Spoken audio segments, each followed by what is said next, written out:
তুই ইলিশ রান্না করে আনলি? আমার বাবার মতো আর কেউ হয় না।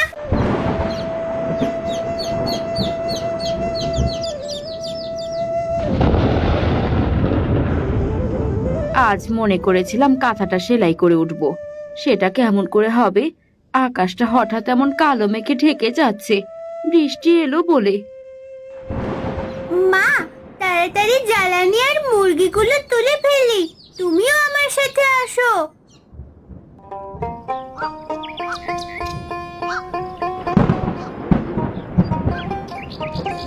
এই রে, আকাশের অবস্থা ভালো নয়, তাড়াতাড়ি পা চালাই, নইলে শুকনো কাঠগুলো ভিজে যাবে।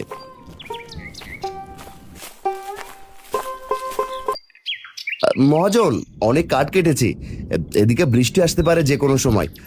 এই আপনার কাঠগুলো, তাড়াতাড়ি টাকাটা দেন, বাড়ি ফিরি। বলি, কাজ করতে এত কষ্ট কিসের হয় শুনি? এত তাড়াহুড়ো করছিস কেন? বর্ষাকাল, বৃষ্টি তো হবেই। না মানে, যেভাবে বেশ কয়েকদিন বৃষ্টি হচ্ছে, না জানি বানের জল কখন ভেসে আসে। ঘরটা সারাবো ভাবছি, আর এখন বাড়িতে কিছু বাজারও করে রেখে দিতাম। কাজ করলে কর, না করলে যা দেখি। আমি এখন টাকা দিতে পারবো না, তাড়াহুড়ো করে আমি কোনো কাজ করি না।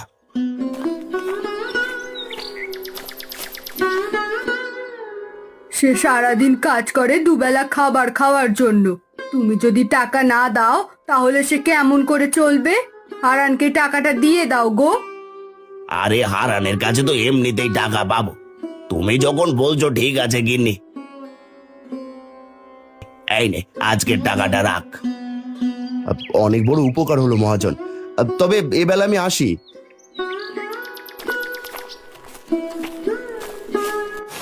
তখনই বৃষ্টি শুরু হয়। হারান মহাজনের কাছ থেকে টাকা নিয়ে কিছু বাজার আর কিছু শুকনো খাবার নিয়ে ভিজে জড়সড় হয়ে বাড়ি ফেরে। ওগো, তুমি বাড়িতে এসেছো? আমি তো চিন্তায় চিন্তায় শেষ। এদিকে রান্নার চালও ফুরিয়ে গিয়েছে, মেয়েটা দুপুরে না খেয়ে আছে। এই নাও গিন্নি, বাজার আর কিছু শুকনো খাবার। না জানি কখন বানের জল বাড়িতে চলে আসে, কাজ না করতে পারলে তো না খেয়ে থাকতে হবে, তাই এগুলো এনেছি। তুমি ভালো কাজ করেছো, আমি তাড়াতাড়ি রান্নাটা সেরে ফেলি। তিন্নি, আমাকে একটু সাহায্য করবি? আয় মা, তুমি কাপড়টা পাল্টে ফেলো, ভিজে একদম চুপসে গেছো।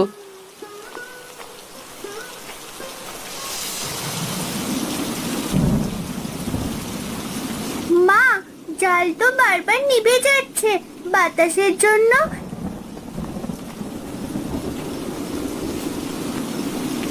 এই ঝড় বৃষ্টিতে যদি আমাদের বাড়ি ভেঙে যায়, তখন আমরা কি করব? কোথায় থাকবো? এমন কথা মুখেও আনিস না। দাঁড়া, রান্নাঘরের জানালায় চারিপাশ দিয়ে একটা কাপড় দিয়ে দেই, তাহলে রান্নাঘরে বাতাস কম আসবে।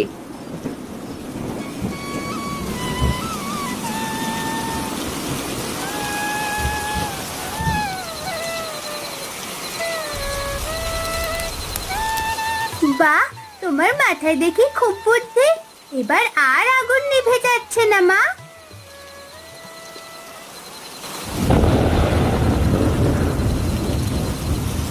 কি করি বলো দেখি, বৃষ্টির জল তো কমই হচ্ছে না, এদিকে বাড়িতে অল্প কিছু খাবার আছে। এমন চলতে থাকলে তো দুদিন পর থেকে না খেয়ে থাকতে হবে।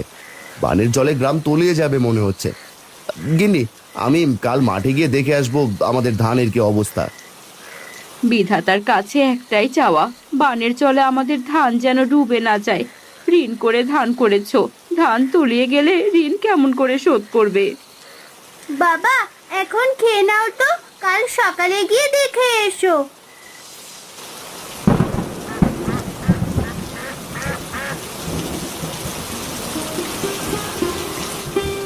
কি গো, বৃষ্টি তো কমছেই না দেখছি, এই বৃষ্টিতেই বেরোচ্ছ নাকি? কি আর করব, যাই দেখে আসি শেষ সম্বলটুকু আছে নাকি।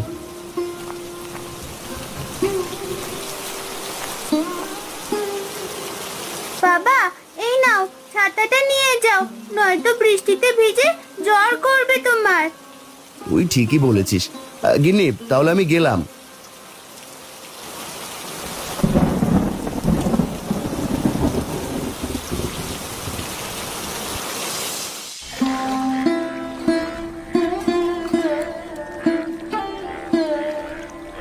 হাই হাই হাই হাই, এটা কি সর্বনাশ হলো! 2 দিনের সমস্ত মাছ ডুবে গেল। কত কষ্টের ফসল সব যে শেষ হয়ে গেল। আরে বাপু, তুমি এমন করে কাঁদছো, মনে হচ্ছে তোমার একার ফসলই নষ্ট হয়েছে। সারা বছর কি খাবো সবাই? সকল তরি তরকারি, ধান পাট সব যে ডুবে গেছে। এবার সব জিনিসের দাম বেশি হবে। তোমাদের তো দিন ভালো কাটে, আমার যে সংসারই চলে না। আমি কেমন করে স্ত্রী সন্তানের মুখে ভাত জোটাবো বলো দেখি। কি আবার বৃষ্টি শুরু হচ্ছে? শুনলাম এবার বানের জলে গ্রামটা ডুবে যেতে পারে। তোমরা সবাই সাবধানে থেকো। কি বলছো তুমি ভাই? তাহলে তো গ্রাম থেকে সবাই চলে যাবে। আমাদের তো যাবার মতো তেমন কোনো জায়গাও নেই। তাহলে কি হবে? বৃষ্টি একটু কম হলে আমি শহরে আমার বোনের বাড়িতে চলে যাব। তোমরা এই গ্রামে পৌঁছে মরো বাপু। বৃষ্টি জোরে আসছে, আমি বাড়ি গেলাম। এই গরিবের কষ্ট তো কেউ বোঝে না। দেখলাম তোমার ভাই নতুন ঘর করেছে, তোমরা না হয় সেখানে গিয়ে থাকো হারান ভাই। আমি গেলাম গো। যে যার মতো বাড়িতে চলে যায়। হারান কিছুক্ষণ তার ডুবে যাওয়া ধানি জমির দিকে তাকিয়ে থাকে।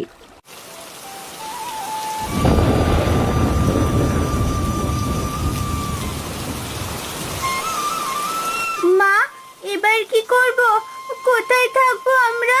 আমাদের ঘরের ছাউনি তো ভেঙে গেছে, জল পড়ছে চাল দিয়ে। ভয় পাস না মা, আমি তো আছি। তোর বাবা এক্ষুনি চলে আসবে। আমরা ওই গাছটার নিচে যাই, চল।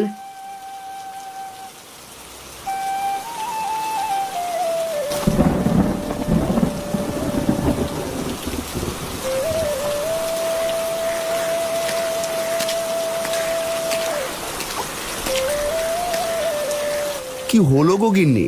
এই বৃষ্টিতে গাছের নিচে দাঁড়িয়ে এভাবে ভিজছো কেন? High high high high high, আমার শেষ আশ্রয়টুকুও ভেঙে গেল।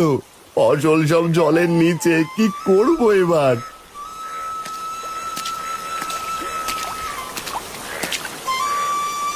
এই কি হয়েছে গো দাদা? কি সে শব্দ হলো? তোমরা ঠিক আছো তো?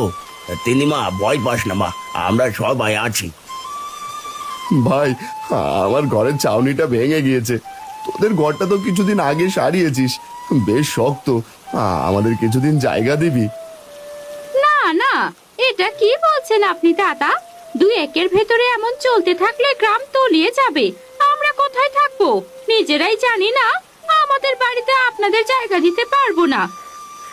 দিনে ঠিক কথা বলেছে, আমাদের 2 রুম ঘর, আমি তোমাদের কোথায় জায়গা দেব? ভাই, ছোট মেয়েটার কথা ভেবে তোমার দাদা এমনটা বলছে।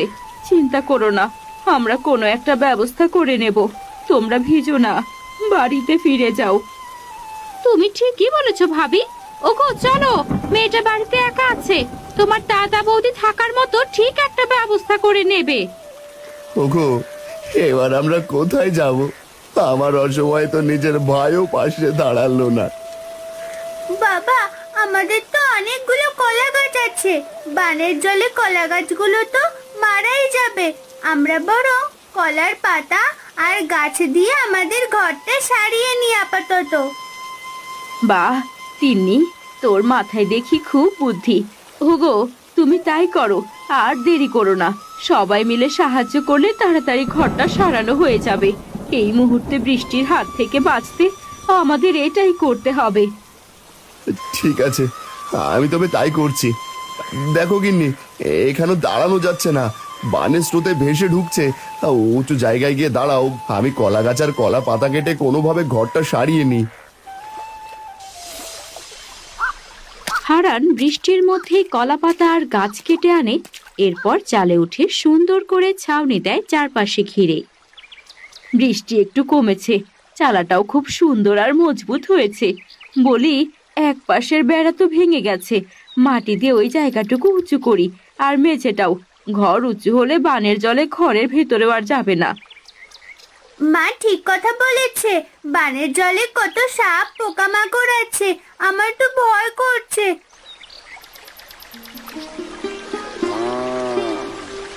ওই দেখো মা, অনেকেই গ্রাম থেকে চলে যাচ্ছে।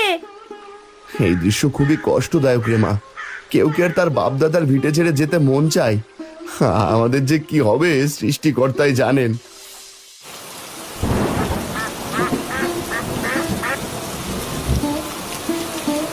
গিন্নি, ঘরে যে শুকনো খাবার ছিল সেটাও শেষ। আমি কলা গাছের বেলা দিয়ে মহাজনের বাড়ি যাচ্ছি। পথঘাট নদী নালা সব তো বানের জলে ডুবে গেছে।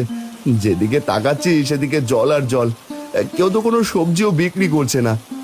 দেখি মহাজন কোনো ব্যবস্থা করতে পারে কিনা। বাবা, সেই কোন সকালে খেয়েছি, যা করো তাড়াতাড়ি করো, আমার যে ক্ষুধা পেয়েছে। শান্ত হ মা, না জানি গ্রামের সবাই কেমন আছে। ওগো, তুমি সাবধানে যাও, যেভাবে পানির স্রোত আসছে। ভাগ্য ভালো তুমি সেদিন ঘরটা উঁচু করেছিলে আর আমি মাচা বানিয়েছিলাম, না হলে আমাদের ঘরে আজ পানি থাকতো।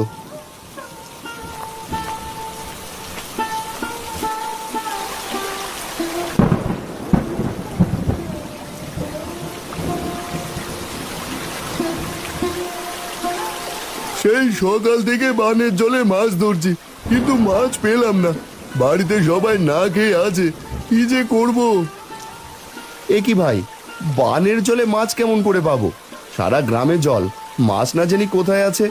এই জলে মনে হয় না মাছ পাবো। তাহলে কি করব ভাই? কাছে যে টাকা ছিল তা শেষ। কোনো সবজি ডাল কিছুই তো পাওয়া যাচ্ছে না। সমস্ত ফসল জলে ভেসে গেছে।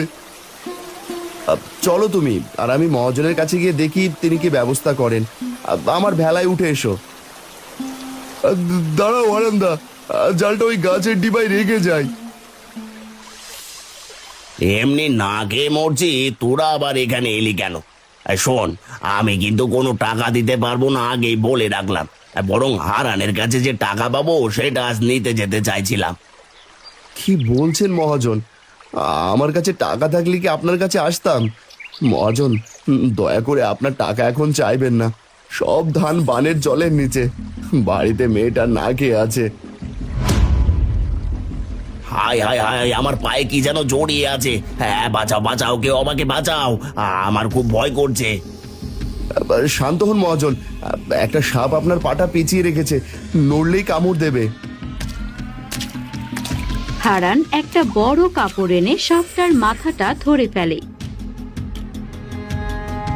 এই বানের জলে আমরা মানুষরা এমনিতেই বহু কষ্টে আছি, আমাদের মারিস না, চলে যা। দেখেছেন মহাজন, যে মরে গেলে আপনার আসে যায় না, সেই আপনাকে আজ বাঁচালো।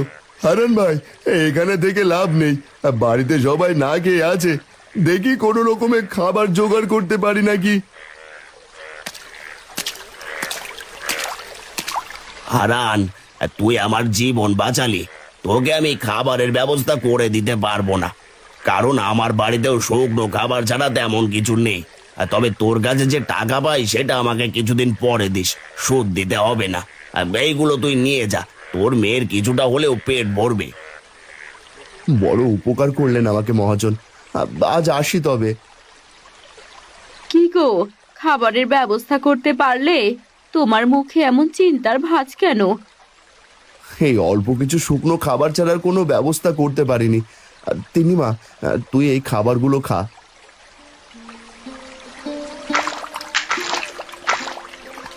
ওগো, ওই দেখো, বানের জলে কতগুলো মাছের ঝাঁক ভেসে আসছে। আমি জাল এনে দিচ্ছি, তুমি মাছগুলো ধরে ফেলো তাড়াতাড়ি। তাড়াতাড়ি ঘর থেকে জালটা নিয়ে এসো, বানের জলে ভেসে চলে যাবে মাছের ঝাঁকগুলো। মালতী জাল এনে দেয়। হারান ভেলাতেই দাঁড়িয়ে জাল ফেলে। জালে অনেকগুলো ইলিশ মাছ ওঠে। বাবা, এ তো অনেকগুলো ইলিশ মাছের ঝাঁক ছিল। বানের জলে নদী থেকে ভেসে এসেছে মনে হয়। এত বড় ইলিশ কতদিন খাইনি। এত বড় ইলিশ যে কখনো চোখে দেখবো সেটাও তো ভাবিনি। ওগো, ইলিশগুলো সব একটা বড় পাত্রে রাখতে হবে। দাঁড়াও, জাল থেকে মাছগুলো ছাড়িয়ে নি। গিন্নি, বড় পাত্র আনো ঘর থেকে। যদি ঘরে চাল থাকতো তাহলে গ্রামের দুস্থ মানুষদের এই দুঃসময় দুটো ইলিশ ভাত রান্না করে খাওয়াতাম। মালতী ঘর থেকে পাত্র এনে দেয়। হারান পাত্রে মাছ রাখে, এমন সময় জালে একটা চকচকে ঝিনুক দেখতে পায়। মা দেখ কত সুন্দর ঝিনুক। তুই এটা নিয়ে খেলিস। গিন্নি, তুমি একটা ইলিশ মাছ কেটে রান্না করো, কিন্তু সব জায়গায় তো জল। আর যদি বানের জলটা না হতো তাহলে এত বড় ইলিশ চোখে দেখতামও না। বাহ, সত্যি খুব সুন্দর ঝিনুকটা। আমি শুকনো খাবারগুলো খাবো আর এই ঝিনুক দিয়ে খেলবো।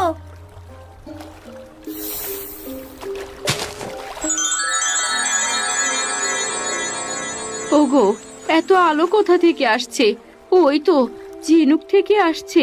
কি আছে ওই ঝিনুকের ভেতরে? ভয় পেও না, আমি একটা পড়ি। খেলতে খেলতে এই ঝিনুকের ভেতর আটকা পড়ি। এরপর কিছুদিন নদীর জলে ছিলাম। আজ ইলিশের ঝাঁকের ভেতর একটা ইলিশের লেজে আটকে আমি এখানে এসে পড়েছি। এরপর তোমাদের জালে উঠেছি। তুমি পরি? খুব মিষ্টি দেখতে তুমি। আমার পরি দেখার খুব ইচ্ছা ছিল। তুমিও খুব মিষ্টি। আজ পানের জলে ইলিশ ভেসে না এলে আমি হয়তো মুক্তিই পেতাম না। তোমরা আমাকে মুক্ত করেছো, বলো তোমাদের কি চাই? এখনো যদি এমন বানের জল আসে তাহলে তো গ্রাম ডুবে যাবে। তার উপর আকাশের বৃষ্টি তো আছেই। গ্রামের সকলে না খেয়ে আছে। আজ অনেকগুলো ইলিশ পেয়েছি। তুমি যদি কিছু চালের ব্যবস্থা করে দিতে। বেশ, তবে তাই হোক।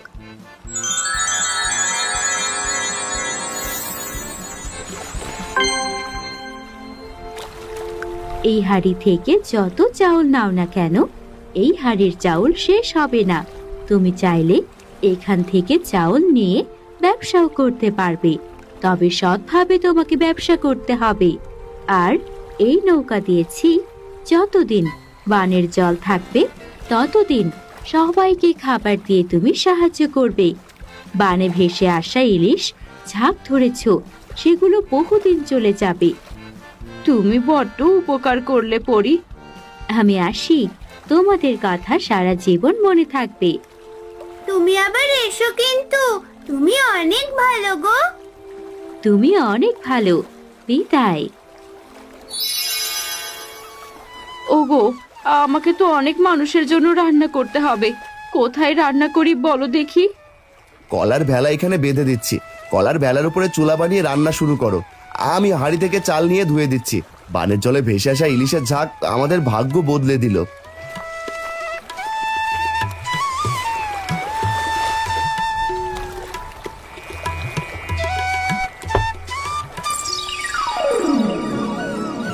পরির কথা মিথ্যা নয় বাবা, দেখেছো? মা, আমিও সাহায্য করছি। আজ বেগুন দিয়ে ইলিশ রান্না করো। টাটকা ইলিশের সাথে বেগুন ভাজা বেশ জমবে।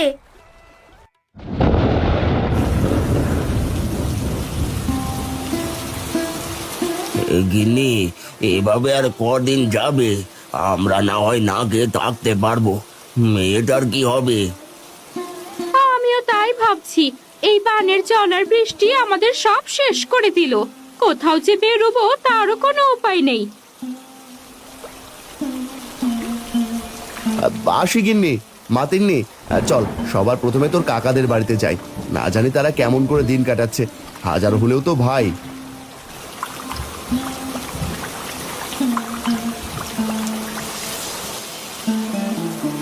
ওকে কাকা, তুমি কাকির পাশে এমন করে বসে আছো কেন? কাকির কি শরীর খারাপ? আর বলিস না, ক্ষুধা সহ্য করতে না পেরে তোর কাকি জ্ঞান হারিয়ে ফেলেছিল। মাত্রই জ্ঞান ফিরলো। বৃষ্টি বাদলে তো কোনো কাজ নেই, রান্নার জায়গা নেই, সব জায়গায় তো জল উঠে গেছে। আর চিন্তা করিস না, বানের জলে ইলিশ ভেসে যাক, সেই ইলিশ ধরে তোদের রান্না করে এনেছি। আর তাড়াতাড়ি খেয়ে নে দেখি। আপনাদের কত অপমান করেছি, তবু অসময়ে পাশে এসে দাঁড়ালেন। আপনাদের কাছে চিরঋণী হয়ে রইলাম ভাই। খাবারটুকু না পেলে হয়তো আমরা মারাই যেতাম। এমন কথা বলো না ছোট বউ। আচ্ছা আজ আসছি। চল মা, সময় মতো খাবার পাবে তোমরা। মা লাবণী, খেয়ে নিস।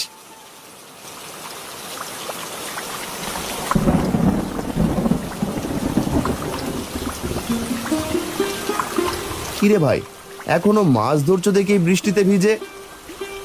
কি করব, সবাইকে তো বাঁচাতে হবে। পরিবারের কেউ দুদিন ধরে কিছুই খায়নি পানি ছাড়া।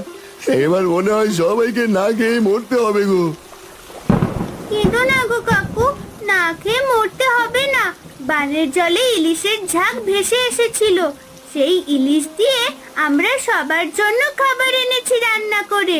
এই নাও, এগুলো তোমার পরিবারের সবাই মিলে খেও। ধন্যবাদ তোমাদের। এই খাবারগুলো না পেলে হয়তো আমাদের কিছু একটা আজ হয়ে যেত।